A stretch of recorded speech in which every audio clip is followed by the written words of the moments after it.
خفیہ رائے شماری کے ذریعے پرانے طریقے سے کی جائے گی۔ اب پرانے طریقے سے کیے جانے پر پی ڈی ایم جو ہے اس کو اس کا بڑا فائدہ پہنچ سکتا ہے۔ تو ہم یہ ضرور آپ کو بتاتے چلیں کہ ایک کمیٹی تشکیل دے دی گئی ہے، جدید ٹیکنالوجی کی مدد لینے کے لیے اقدامات کیے جا رہے ہیں۔ الیکشن کمیشن جو ہے ان کا کہنا یہ ہے کہ انتخابات کو مکمل شفاف بنانے کے لیے ہر قدم اٹھایا جائے گا، اور آنے والے جو انتخابات ہیں اس میں جدید ٹیکنالوجی کی مدد سے ووٹر جو ہے اس کو ٹریک ڈاؤن کرنا، یعنی ووٹ کو ٹریسیبل بنانا ممکن کیا جائے گا۔ لیکن 3 مارچ 2021 کو ہونے والے سینٹ کے انتخابات میں شاید اس کی امپلیمنٹیشن نہ ہو سکے۔ دوسری طرف جہاں سپریم کورٹ کا فیصلہ سامنے آیا ہے، وہیں پر اگر ہم بات کرتے چلیں تو وزیر اعظم عمران خان جو ہیں ان کے موقف کی تائید یا ان کے موقف کو مان لینا سپریم کورٹ کی طرف سے قرار دیا جا رہا ہے کئی ناقدین کی طرف سے۔ گزشتہ روز سے بھی اس پر بات ہو رہی ہے، آج بھی بات کی گئی، اور جب الیکشن کمیشن کا یہ کہا گیا کہ خفیہ طریقے سے ہی رائے شماری ہوگی تو پی ڈی ایم جو ہے اس کی امیدیں خاصی زیادہ ہمیں بندھتی ہوئی دکھائی دی۔ ایک طرف تو یہ مسلسل دوسرا روز ہم کہہ سکتے ہیں وزیر اعظم عمران خان پارلیمنٹ میں بیٹھے ہوئے ہیں، پارلیمنٹ جو ہے وہاں پر مختلف ناراض جو اراکین ہیں ان سے انہوں نے خود بھی ملاقاتیں کی، حفیظ شیخ بھی ان کے ہمراہ رہے، وزیر اعلیٰ پنجاب کا ذکر کرتے چلیں تو عثمان بزار بھی ان کے ہمراہ تھے، اور مختلف اراکین سے ملاقاتوں کا مقصد بھی یہی تھا کہ ان کے تحفظات جو ہیں وہ دور کیے جائیں اور پھر جو حکومتی اتحاد ہے اس کو مضبوط بنایا جائے۔ جہاں ہم بات کر رہے ہیں پنجاب میں بلا مقابلہ سینیٹرز کے اعلان کے حوالے سے، وہیں پر بلوچستان اور خیبر پختونخوا میں بھی اس حوالے سے اعلان کیا گیا ہے۔ کراچی میں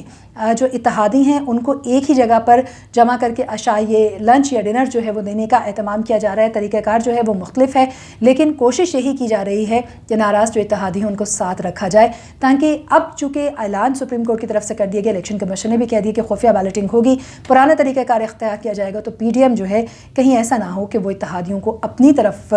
مائل کرنے میں کامیاب ہو جائے۔ گو کہ اگر ہم وفاقی وزیر فواد چودھری کی بات کرتے چلیں تو ان کا کہنا یہ ہے کہ پی ڈی ایم کے یہ حربے کسی بھی صورت میں جو ہے وہ درست ثابت نہیں ہوں گے۔ دوسری طرف وزیر اعظم عمران خان کا بھی یہ کہنا ہے کہ اپوزیشن جو ہے وہ ان کی تمام جماعتیں یعنی پی ڈی ایم کی جماعتوں سمیت اگر ہم بات کرتے چلیں اور اتحادی جماعتوں سمیت، تو وہ سینٹ الیکشن جیتنے کے لیے ہر حربہ استعمال کر رہی ہیں۔ اب وزیر اعظم چونکہ مسلسل دوسرے روز جو ہیں وہ تحریک انصاف کے اراکین قومی اسمبلی سے ملاقاتوں کا سلسلہ جاری رکھے ہوئے ہیں۔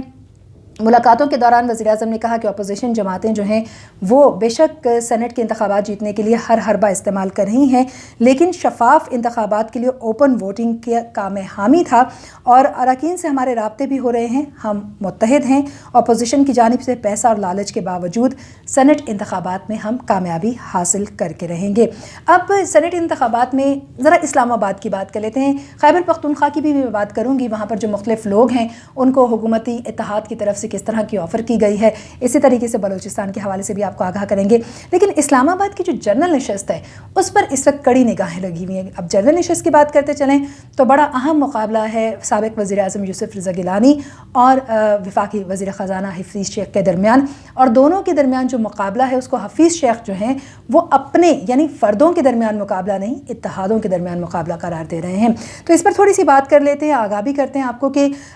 جو جنرل نشست ہے اور پھر ایک خاتون کی جو نشست ہے اس کے حوالے سے کس طرح سے ووٹنگ ہوگی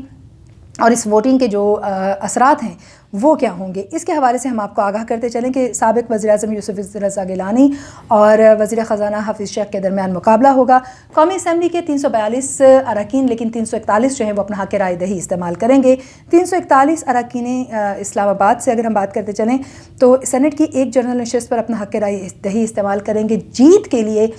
کسی بھی شخص کو جو ہے وہ 171 ووٹ درکار ہوں گے جو دونوں مد مقابل ہیں۔ اب بات کرتے ہیں حکومت کے پاس کتنے اراکین ہیں اور اپوزیشن کے پاس کتنے اراکین ہیں۔ حکومت کی بات کرتے چلیں تو حکومتی اتحاد 181 اراکین پر، جبکہ اپوزیشن کا اتحاد 160 اراکین پر مشتمل ہے، یعنی اپوزیشن کو جیت کے لیے حکومت ہی کے اتحادیوں میں سے انہی کے ووٹوں میں سے قریباً 11 اراکین جو ہیں اس کی ضرورت پڑے گی جیت کے لیے۔ سب کی نظریں جو ہیں وہ اسلام آباد کی جنرل نشست پر اس وقت جم چکی ہیں اور مقابلے کو بڑا سخت اور کانٹے دار مقابلہ جو ہے وہ قرار دیا جا رہا ہے۔ ہیوی ویٹس مد مقابل ہیں دونوں، کیونکہ اگر بات کرتے چلیں نمبر گیمز کی تو آبویسلی جو موجودہ حکومت ہے قومی اسمبلی میں نمبر گیم کے حوالے سے ہمیں بڑی مضبوط پوزیشن میں جو ہے وہ دکھائی دیتی ہے، برتری میں دکھائی دیتی ہے۔ تاہم اراکین اسمبلی سے جو حکومتی اراکین کی جو ناراضگی ہے یا حکومت سے ان کی جو ناراضگی ہے اس کی بنا پر پی ڈی ایم خاصی مضبوط پوزیشن میں آ گئی ہے اور اراکین سے ذاتی تعلقات کی بدولت سابق وزیر اعظم یوسف رضا گیلانی کو یقین ہے کہ وہ سینٹ کی جنرل نشست جیتنے میں کامیاب ہو جائیں گے۔ وزیر خزانہ حفیظ شیخ کی کامیابی کے لیے خود وزیر اعظم نے مختلف اراکین جو ہیں، کابینہ کے جو سینئر اراکین ہیں، انہوں نے بھی ناراض اراکین سے ملاقاتیں کی ہیں اور حکومتی اراکین کے یہ جو لوگ ہیں، افراد ہیں، ان سے ملاقاتوں میں ان کے تحفظات کو دور کرنے کی کوشش کی جا رہی ہے۔ ذرا ہم بات کر لیتے ہیں کہ اس وقت مختلف جو اتحاد ہے حکومت کے ساتھ بھی اور اپوزیشن کے ساتھ بھی، اس کی پوزیشن کیا ہے۔ تحریک انصاف کے قومی اسمبلی میں 157 اراکین ہیں، اتحادی ایم کیو ایم کے ساتھ، مسلم لیگ کاف اور بلوچستان عوامی پارٹی کے 5 جی ڈی اے کے 3، عوامی مسلم لیگ اور جمہوری وطن پارٹی کا 1 رکن جو ہے وہ شامل ہے۔ 4 آزاد امیدواران میں سے 2 جو ہے ان کی حمایت حکومت کو حاصل ہے۔ اپوزیشن اتحاد کی اگر ہم بات کر لیں تو قومی اسمبلی میں مسلم لیگ نون کے 83، پیپلز پارٹی کے 55، متحدہ مجلس عمل کے 15، بی این پی مینگل کے 5 اور اے این پی کا 1 رکن شامل ہے، اور اپوزیشن اتحاد کو بھی 2 آزاد اراکین کی حمایت حاصل ہے۔ حکومتی اتحادی جماعتیں ایم کیو ایم، مسلم لیگ کاف اور جی ڈی اے یہ تو پہلے ہی تحریک انصاف کے جو امیدوار ہیں حفیظ شیخ، ان کی حمایت کا اعلان کر چکی ہیں، لیکن سپریم کورٹ کی جانب سے سینٹ انتخابات خفیہ رائے شماری کے ذریعے کروائے جانے کے بعد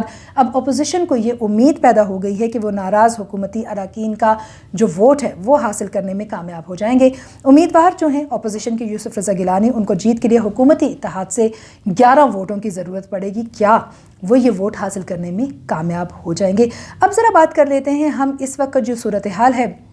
یعنی پنجاب کے بارے میں تو ہمیں معلوم ہی ہے کہ بلا مقابلہ جو ہے وہ سینیٹرز کا اعلان کیا گیا، 11 سینیٹرز وہاں سے جو ہیں ان کے نام سامنے آئے۔ حکومت نے پنجاب کے بعد خیبر پختونخوا اور بلوچستان سے بھی امیدواروں کے بلا مقابلہ انتخاب کی جو ہے وہ پیشکش کر دی ہے۔ اب یہاں پر اگر ہم بات کرتے چلیں تو جو خبریں سامنے گردش کر رہی ہیں ان کے مطابق حکومت کی جانب سے سینیٹر تاج آفریدی نے پی ڈی ایم کے سربراہ مولانا فضل الرحمان سے ملاقات کی، اور اس موقع پر مسلم لیگ نون کے جو شاہد خاقان عباسی ہیں جو کہ سابق وزیر اعظم بھی رہے، اور پیپلز پارٹی کے راجہ پرویز اشرف موجود تھے۔ حکومت کی جانب سے سینیٹر تاج آفریدی نے خیبر پختونخوا سے سینٹ کی 7 جو عمومی یعنی جو جنرل نشستیں ہیں ان میں سے 2 اپوزیشن کو دینے کی پیشکش کی ہے۔ اس حوالے سے مولانا فضل الرحمان نے ان کو یہ کہا تھا کہ ہم مشاورت کے بعد جو ہے وہ آپ سے اس پر بات کریں گے۔ اب دوسری طرف اگر ہم بات کرتے چلیں بلوچستان کے حوالے سے، تو بلوچستان میں حکومت نے اپنے اتحاد یا حکومتی جو اتحاد ہے ان کی جانب سے متحدہ اپوزیشن کو 4 نشستیں دینے کی جو ہے وہ پیشکش کی گئی ہے، تاہم اپوزیشن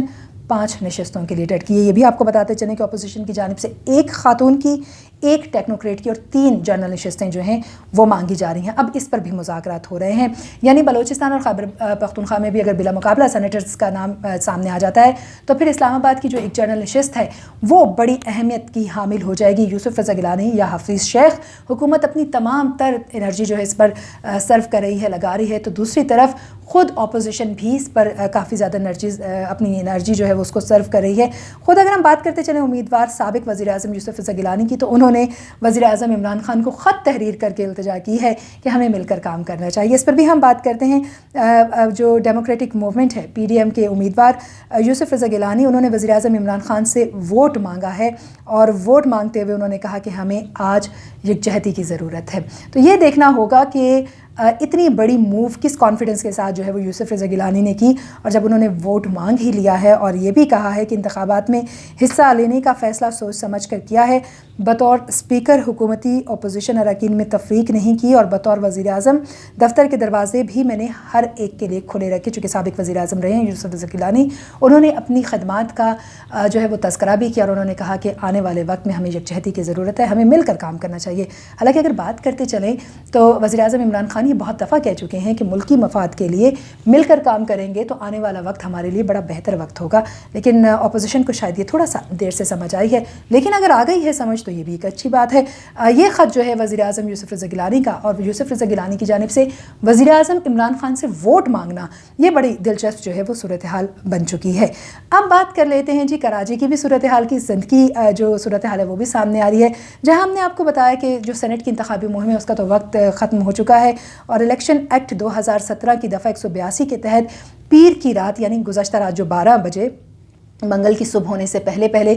سینٹ کی انتخابی مہم کا وقت ختم ہوا۔ الیکشن کمیشن کے مطابق اب انتخابی سرگرمیوں پر پابندی ہوگی، اور اگر خلاف ورزی کی گئی اس کی اور اس کے مرتکب امیدواران سامنے آئے تو ان کے خلاف الیکشن ایکٹ 2017 کی دفعہ 183 کے تحت کارروائی جو ہے وہ کی جائے گی۔ سینٹ انتخابات کے لیے پولنگ بدھ یعنی کل 3 مارچ کو صبح 9 سے شام 5 بجے تک سندھ اسمبلی میں ہوگی۔ ریٹرننگ افسر الیکشن کمشنر سندھ اعجاز انور چوہان ہوں گے، اور پولنگ اسٹیشن میں اراکین پر موبائل فون اور دیگر الیکٹرانکس ڈیوائسز جو ہیں ان کے استعمال پر پابندی ہوگی۔ سینٹ انتخابات میں سندھ سے مجموعی طور پر 17 امیدوار موجود ہیں، جن میں پیپلز پارٹی کے 11، تحریک انصاف کے 2، MQM کے 2، GDA اور TLP کے ایک امیدواران جو ہیں وہ شامل ہیں۔ اب یہ ایک صورتحال جو ہے کراچی کے اندر یا سندھ کے حوالے سے وہ بھی بڑی دلچسپ ہے، کیونکہ جہاں پر اسلام آباد کے اندر وزیر اعظم عمران خان خود پارلیمنٹ ہاؤس میں موجود رہے، اراکین اسمبلی سے حکومتی اراکین سے ناراض حکومتی اراکین سے ملاقاتیں کر کے ان کے تحفظات دور کرنے کی کوشش کی، وہیں خدشہ یہ بھی ہے کہ کہیں دیگر اراکین دوسرے شہروں میں اپنی وفاداریاں تبدیل نہ کر لیں۔ اس ڈر کے مارے بھی تحریک انصاف نے تمام اراکین اسمبلی کو ایک کراچی کے نجی ہوٹل میں جو ہے وہ جمع کیا اور پھر ان سے بات چیت کی۔ سینٹ الیکشن آخری مرحلے میں داخل ہو گیا، اور اراکین اسمبلی کی جو اہمیت ہے وہ ہمیں بڑھتی ہوئی دکھائی دے رہی ہے۔ ظہرانے ہو رہے ہیں،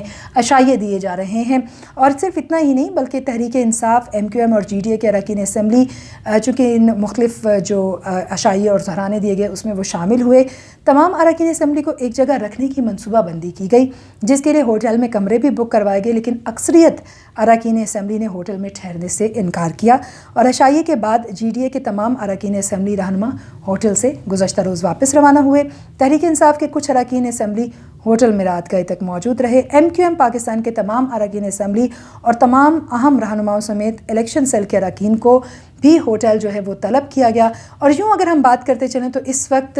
پوری صورتحال ہم دیکھیں، پاکستان کے چاروں صوبوں کی بات کرتے چلیں، پاکستان کے ہر حصے کی بات کرتے چلیں، سینٹ انتخابات کی جو گہما گہمی ہے، جوڑ توڑ ہے، ناراض اراکین کو منانے کا سلسلہ ہے، وہ ہمیں عروج پر دکھائی دیتا ہے۔ لیکن جہاں پر جس طریقے سے وزیر اعظم نے کہا کہ الیکشن کی شفافیت کے حوالے سے ہم بات کر رہے تھے کہ اوپن بیلٹ ہوں، اور گزشتہ روز سپریم کورٹ کا فیصلہ سامنے آیا، 226 جو آرٹیکل ہے اس پر بات کی گئی۔ یہ بھی سپریم کورٹ نے واضح کیا کہ جو انتخابات ہیں وہ آئین اور قانون کے مطابق ہوں گے، لیکن ساتھ میں یہ بھی انہوں نے کہا کہ ووٹر جو ہے وہ ووٹ کو ٹریسیبل بنایا جائے، ووٹ کو ہمیشہ کے لیے خفیہ نہیں رکھا جا سکتا۔ الیکشن کمیشن آئندہ کے انتخابات کے حوالے سے تو اقدامات لے گی، لیکن اس یہ جو الیکشن ہونے جا رہا ہے اس میں پرانا طریقہ کار ہی اختیار کیا جائے گا، جس کا بہت بڑا فائدہ جو ہے وہ PDM کو جاتا ہوا دکھائی دے رہا ہے بظاہر۔ لیکن دیکھنا یہ ہے کہ کل یعنی 3 مارچ واقعی حکومت کی جانب سے جو ان کی برتری ہمیں دکھائی دے رہی ہے وہ ان کو سینٹ انتخابات میں جتوانے میں کامیاب ہو جاتی ہے، یا پھر ناراض اتحادی جو ہیں حکومت کے ان کو PDM اپنی طرف کرنے میں کامیاب ہو جائے گی۔ اب تک کی صورتحال ہم آپ کے سامنے لے کر آئے۔ مزید اپڈیٹس کے لیے آپ ہمارے ساتھ رہیے۔ سینٹ انتخابات کے حوالے سے ہم آپ کو آگاہی دیتے رہیں گے۔ جانے سے پہلے اتنا کہیں گے کہ چینل کو سبسکرائب ضرور کیجیے تاکہ ہر نئی ویڈیو آپ تک بروقت پہنچے اور آپ کی رائے سے ہماری حوصلہ افزائی یا ہماری اصلاح ہو سکے۔ اجازت دیجیے، اللہ نے کے بعد۔